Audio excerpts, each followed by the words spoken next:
Ժողովրդի կողմից ընտրված ներկայացուցչական մարմինը ունի մի քանի առավելություն եւ թերություն։ Առավելությունները, որ ինքը անդադ փոփոխական է։ Այնտեղ կարող կան նոր քաղաքական ուժեր, նոր քաղաքական գեներացիա, նոր քաղաքական միտք եւ այլն եւ այլն։ Այս կողմով ինքը շատ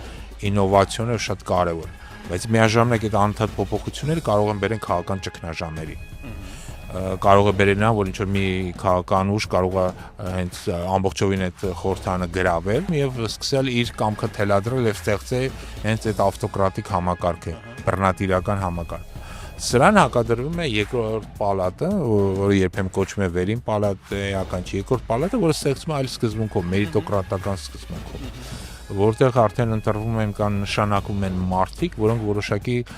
անցյալ ունեն, որոշակի հեղինակություն ունեն այդ հասարակության մեջ, որը որոշակիորեն վերահսկողության իր մոդելը ունի հենց այդ առաջին պալատի նկատմամբ, որը ներկայացուցչական է։ Սա շատ կարևոր է։ Ի տարբերություն առաջին պալատի, սա ավելի պահպանողական է, կոնսերվատիվ է։